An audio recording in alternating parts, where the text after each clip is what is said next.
Jadi Kanjeng Nabi ini pernah menyampaikan di dalam hadis Sunnah Abu Dawud yang ke-4596, iftaraqatil yahudu ala ihda aw thintaini wa sab'ina firqah. Jadi kata Nabi, dulu umat Yahudi itu terpecah menjadi, ada yang mengatakan 71 golongan, ada juga yang mengatakan 72 golongan.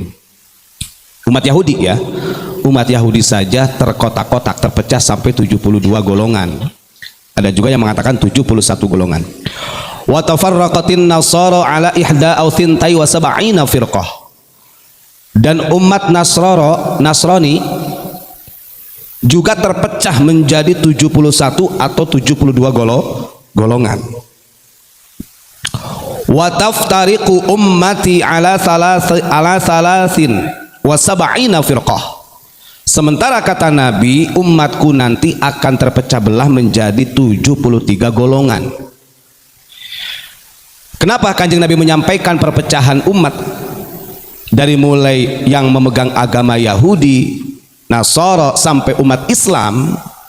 Tentunya yang menjadikan terpecahnya golongan-golongan yang mengatasnamakan agama tersebut karena mempolitisasi daripada agama. Ini yang harus kita fahami. Terus kemudian di hadis yang ke-4597, ini saya lanjutkan, ini nggak saya baca apa namanya sanad hadisnya ya, kelamaan. Faqala, jadi pernah Kanjeng Nabi itu berdiri di depan para sahabat, ala inna Rasulullah sallallahu alaihi wasallam qama fina faqala. Kanjeng Nabi berdiri di hadapan para sahabat dan berkata, ala inna man qablikum min ahlil kitab iftaraku ala thintaini wa sab'ina millah. Ingat, para pemegang ahli kitab sebelummu dulu telah terpecah belah menjadi 72 millah, 72 agama atau golongan. Wa inna hadhil millata sataftariku ala salasin wa sab'ina. Dan ingat kata Nabi, agama yang sekarang aku bawa, yakni agama Islam, sataftariku. Ini sin yang bermaknanya istiqbal, akan terjadi, dan mungkin sekarang sudah terjadi. Akan terpecah belah menjadi 73 golongan. Masya Allah. Thintani wa sab'una finnar wa wahidatun fil jannah wa hiya al jamaah. Dari 73 golongan ini kata Nabi, yang 72 golongan daripada agama Islam ini masiruhum finnar. Tempat kembalinya itu adalah neraka, artinya dallun mudillun. Wa wahidatun fil jannati wa hiyal al jamaah. Sementara yang satu dari 73 golongan inilah yang terselamatkan, yang wa masiruhum fil jannah. Tempat kembalinya surga disebut dengan sunnah wal jamaah.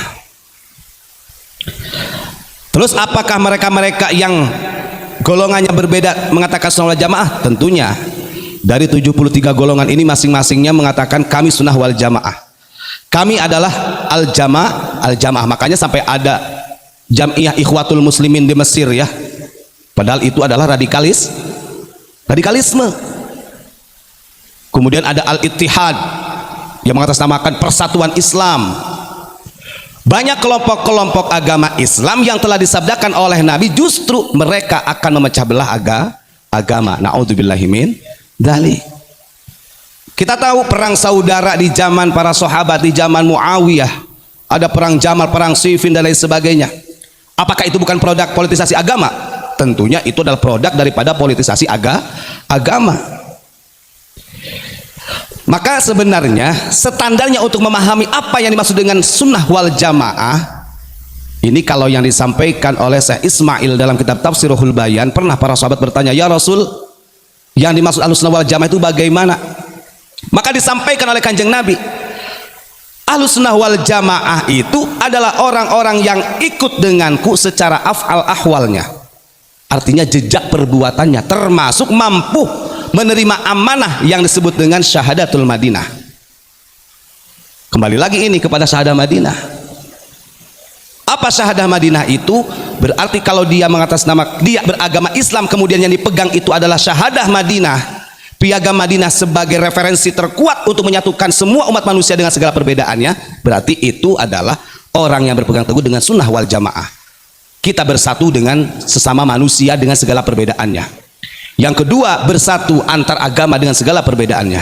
Dan yang ketiga, bersatu antar bangsa dengan segala perbedaannya. Terus kemudian Kanjeng Nabi juga sudah mewarning jauh-jauh hari bahkan akan ada kelompok-kelompok ekstrim. Kelompok ekstrim yang mengatasnamakan agama, dan itu sangat gampang ditelaahnya, sangat gampang. Dan kata Kanjeng Nabi, kelompok-kelompok yang seperti inilah nantinya yang akan disebut dengan Khawarij. Artinya Khawarij ini keluar dari tuntunan Ahlussunnah wal Jamaah. Bagaimana cara membedakannya? Gampang. Sekalipun sesama saudara Islam, mereka berani mengkafirkan, bahkan menghalalkan darah dan hartanya ketika mereka menganggap bahwa orang-orang Islam yang ada di Indonesia tidak seideologi keislamannya dengan mereka. Contoh di sini ada kelompok yang radikalisme dan yang menginginkan istilahnya supaya umat muslim yang mayoritas di Indonesia ikut dengan ideologinya mereka.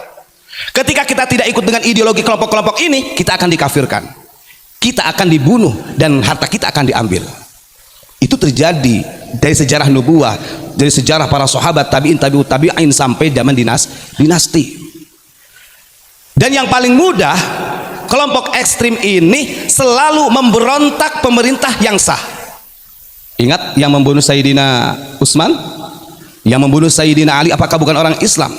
Dia mengatasnamakan Islam. Ketika dia tidak senang dengan kebijakannya, merasa dirugikan, makanya sampai dini hari Ibnul Muljam itu nggak pernah merasa bersalah. Yang membunuh Sayyidina Husain, kemudian dihadapkan kepalanya kepada Yazid, nggak pernah merasa bersalah karena dia merasa ini akidah Islam yang sebenarnya.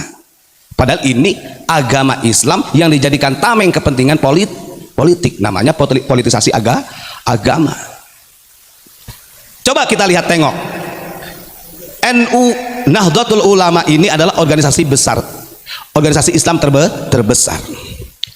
Pernah dengar gak warga Nahdliyin, Ansor, Banser, kemudian ketika ada kebijakan-kebijakan pemerintah yang tidak sesuai secara agama, dipandang secara agama, kemudian dari ketua PBNU atau Rais Amnya menyuarakan harus kumpul di mana? Di Monas, atau mengepung istana. Sejak NU berdiri, didirikan oleh para muassis, belum pernah orang-orang warga Nahdliyin membuat makar atau mendemonstrasi untuk menjatuhkan pemerintah yang sah. Itu namanya ukhuwah. Maka kita harus tetap memegang teguh, jangan sampai keluar dari Nahdlatul Ulama walaupun banyak yang mendorong NU. Kita pegang hadis ini, jangan sampai. Di sini ada Zada Ibnu Yahya wa Amrun fi hadithihima wa innahu sayakhruju min ummati aqwamun tajara bihim tilkal ahwa'u kama yatajarol kalbu. Wah, ini ngeri nih. Coba, dari kelompok-kelompok yang terpecahnya Islam, yang keluar dari Ahlussunnah wal Jamaah, tidak sesuai dengan tuntunan Kanjeng Nabi, hanya mementingkan kepentingan politik dengan mengatasnamakan agama, mereka itu diibaratkan seperti anjing yang kelaparan. Coba bayangkan. Maka kita sebagai warga Nahdliyin harus bersyukur. Wah, NU kan baik-baik saja, Indonesia kan baik-baik saja. Itu menurut ente,